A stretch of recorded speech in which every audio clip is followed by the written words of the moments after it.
Memphis for you? Just getting a feel for the game a lot more. Just learning more as like watching film and stuff. My coach is telling me what to do, and then having my teammates have a lot more trust in me. Just telling me I need to go play how I always been playing since I've been young. So Yeah, as me being a point guard and stuff, just let him know that because I didn't play against him multiple times at AAU and stuff. I know he capable of. I know what he can do. So just let him know that just go. You got it. Green light. You go up to Cincinnati, win at the buzzer. You play just well enough to lose tonight. How frustrating is that not to get over the top to win those two in a row for both of you? It's very frustrating because it's something that's been happening all season. But stuff happens. So you gotta keep going. Wake up, new day, new opportunity every day. So yeah, we can't really worry about. Well, we just played, but we really can't worry about what happened now. We play Sunday, so we gotta get ready for this game, and then we got conference. so So we just gotta keep playing. trying to focus on get this win going to the conference on a good note. So What can you guys take away from tonight that can help you Sunday and then go into the tournament? I mean, Russ wasn't with us for a good little minute. He was in foul trouble, so Russ is a big factor for us. I mean, he played 24 minutes and still had 13 points. So I mean, he's a big factor for us. Just giving it to him and him making us spread this flow out is making us spread the flow out even more because he playing a lot better too. So we all really gelling with each other a lot more now. yeah, Caleb, it seemed like you were kind of shocked at that second foul call on him. Are you? which one? His second, Russ's second. Yeah. In the first half? Yeah. Yeah. Nah, it's not even. I don't know. Maybe something's going on there in the game. I don't know. I forgot. Is there anybody else on the team you guys would say are rounding into form right now? I know Russ has had a string of good games and scoring over 13 points in each, but was there anybody else you guys would say was kind of turning up the here in the season? Yeah, real. And I say Sam too. It might not show on the stat sheet, but he giving it his all. He going hard. The hustle plays. So You guys had quite a high scoring half, the second half 40 points. Obviously, you guys are chasing the game, but is there anything you guys could take away from the second half performance going into not just Temple on Sunday, but also conference tournament, which might be against Temple as well? I mean, not even just this game, but a lot of games we've been down.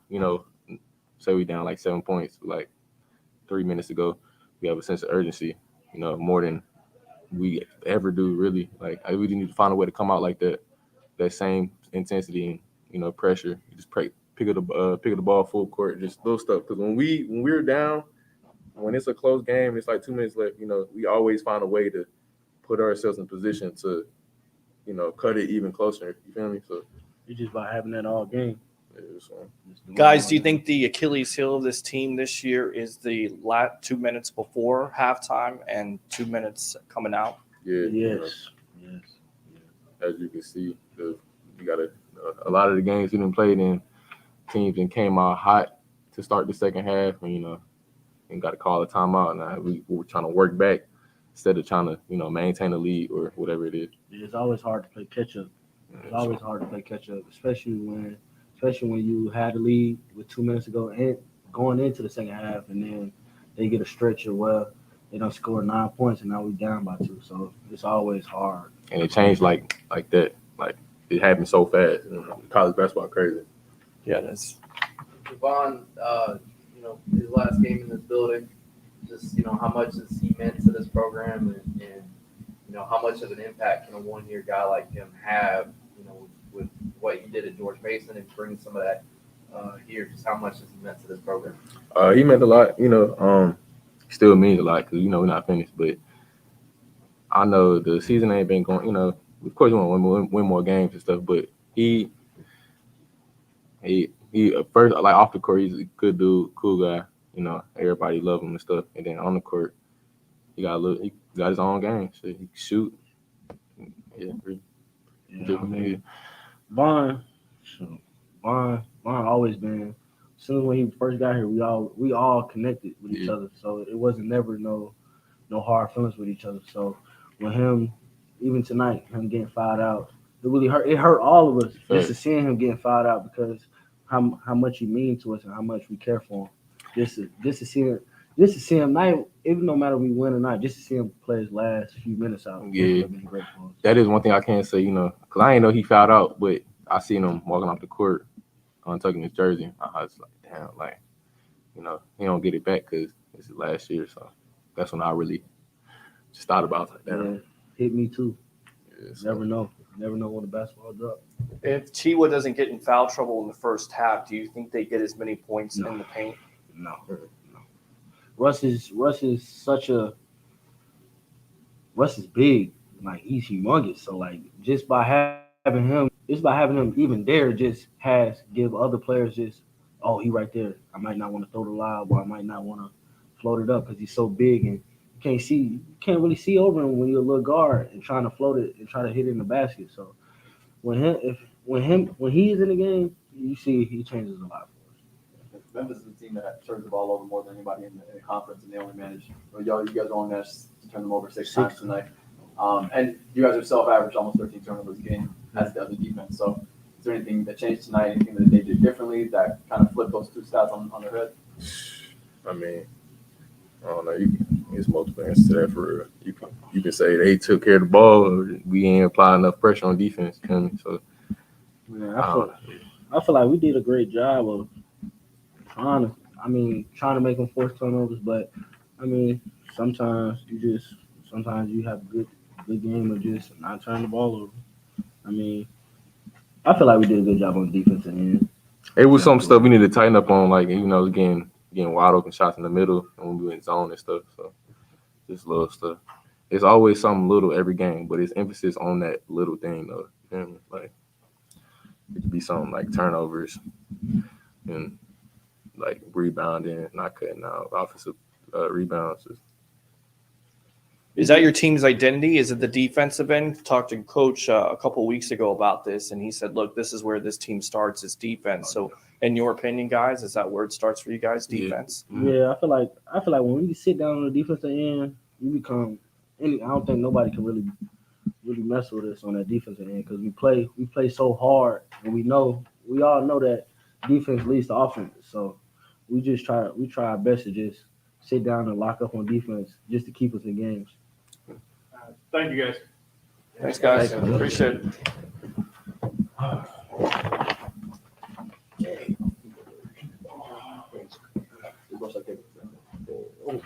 Thank you. Thank you.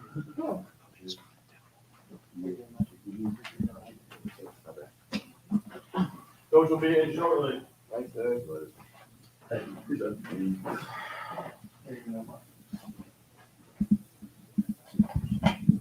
All right, guys, what you're watching right now is the Sports Web, the evolution of sports talk television, live here on I Love St. Pete and Amped Up Sports. Live press conference from USF as the men lose 73-64. Hard-fought battle to the Memphis Tigers, a team that some points tonight really went cold. So USF played their hearts out. We'll have Coach Brian Gregory coming in here in just a little bit. Stand by.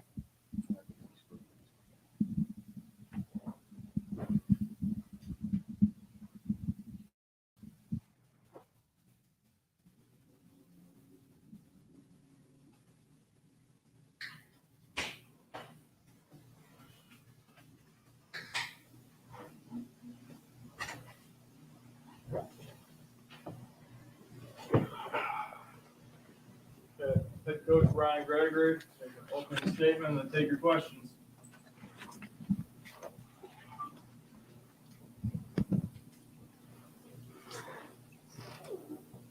I think obviously we played a very, very talented and team that is very connected right now in Memphis. They're playing very, very good basketball.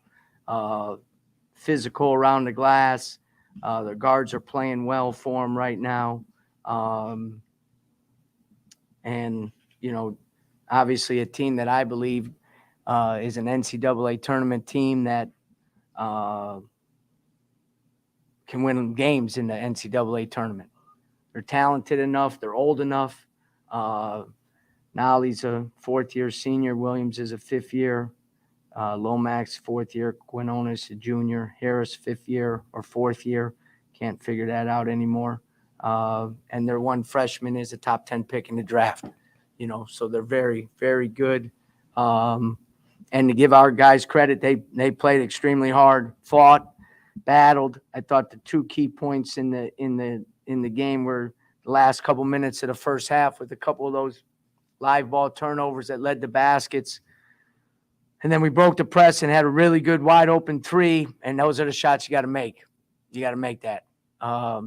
Just have not been able to make that one shot that kind of, instead of a 6-0 run, it's a 6-3 run. And then in the second half, I believe we got 4 or 6 point game. We got 6 straight stops, and we just weren't able to carve into the lead. Had some offensive possessions that weren't at the level of execution that you need to against that team.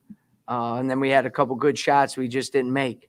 And when you play a team of that caliber, you can't have, even if it's only a 4-minute stretch in the second half and a 2-minute stretch in the first half, it's hard to come back from. Didn't do a good enough job of taking care of the ball with 16 turnovers. Did a great job on the glass, out rebounding that team by 5. And obviously, clear to see that Russell's foul trouble in the first half really hurt us.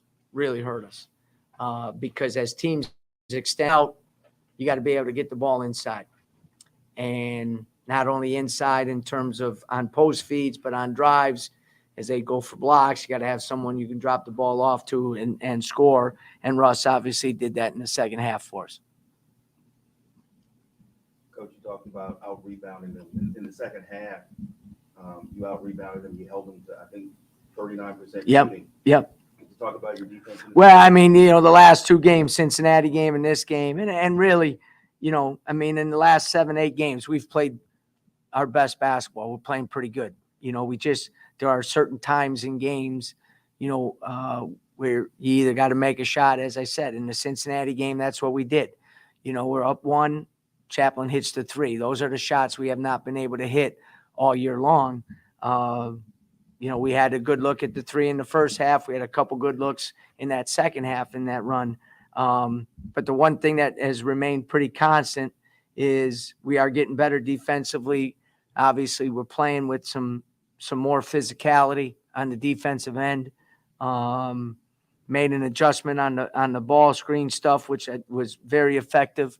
Russ is the best ball screen defender of any big, maybe in the country.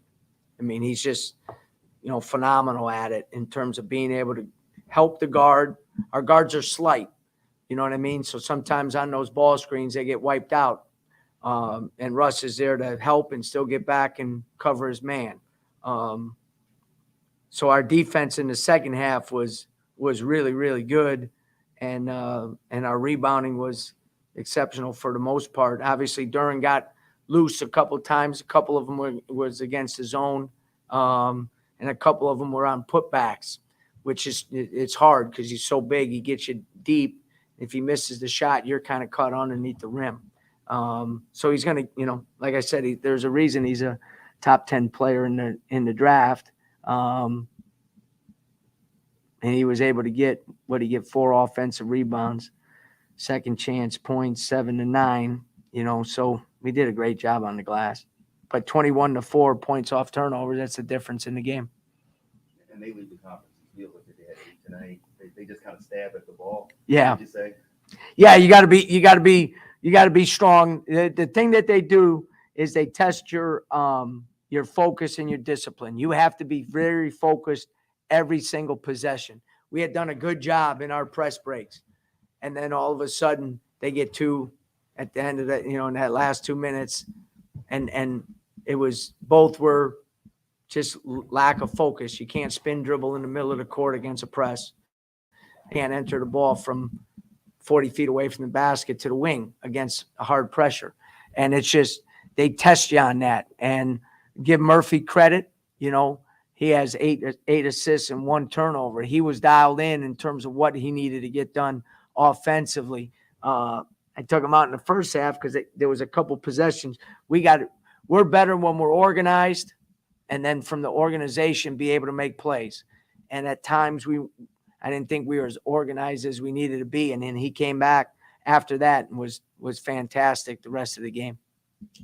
Coach, there's no such thing as a good loss, but could this be a productive loss? You have a big win in Cincinnati.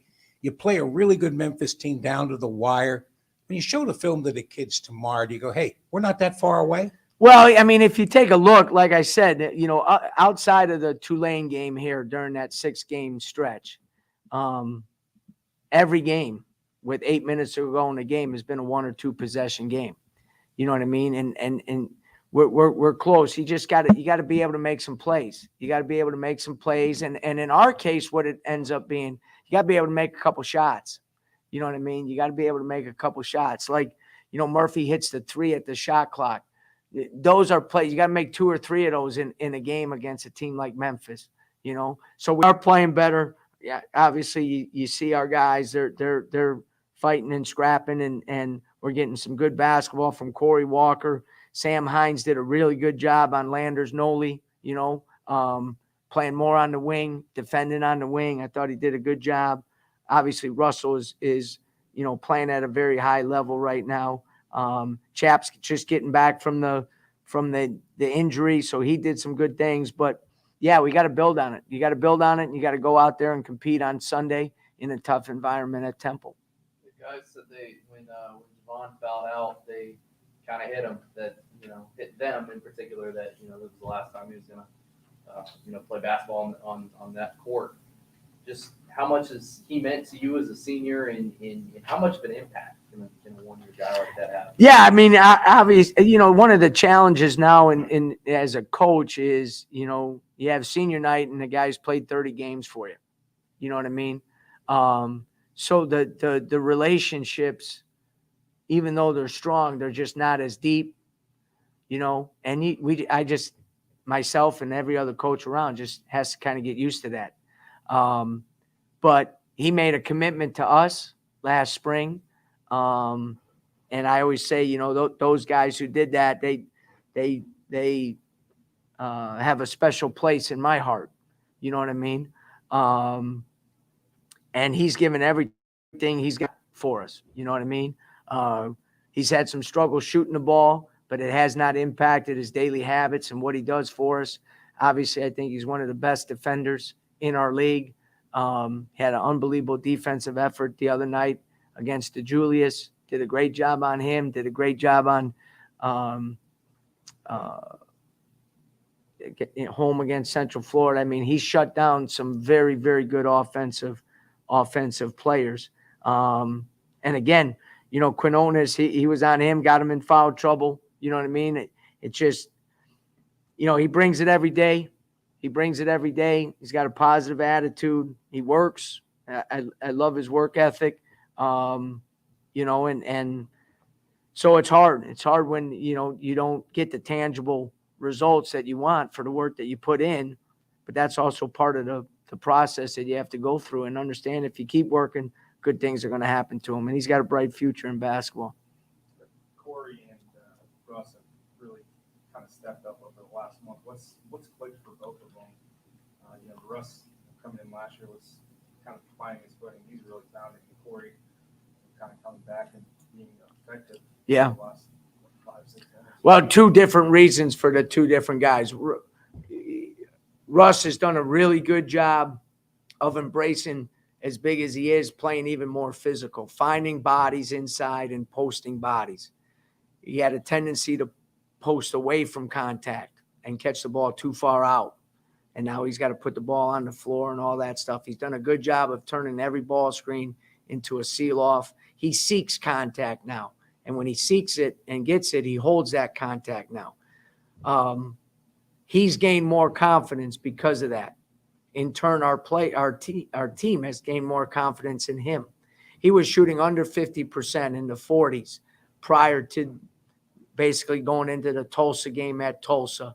After that, we showed film of the opportunities that he has, not only to post deeper, but our guys to throw him the ball.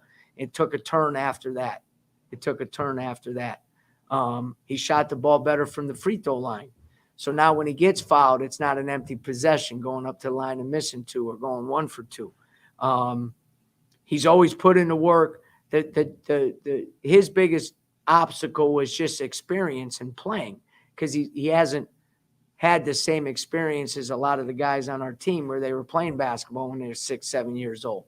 So his feel for the game and his understanding and all that, he's a very bright young man, very inquisitive, wants to get better. And so he's bought into some of the stuff that we've shown him. And because he's played more minutes, he's just more comfortable out there. Corey's a different situation. Obviously, very, very talented. Sky's the limit for him. But he didn't play 1 minute of basketball last year. Not one. And he was injured, and he came here, and he was injured when he got here, and he had injury in the preseason. So he's missed a lot. So now he's just kind of rounding into understanding the play. He's got a very good basketball IQ. Obviously, the next phase for him, he's got to do a great job in terms of developing daily habits of great players. There's a big difference, as the question that you always ask, do you like it, do you love it, or do you live it? We got to get guys to start loving it and then moving on to living it. And as a young player, he's got to figure that out. But I have more than enough confidence that he will, because if he does, he could be a special player, not only for us, but in this league for sure. We know coaching is fraternity. What are your thoughts on Coach K and his final home game? How much of an impact do you believe he's made on college basketball and yourself?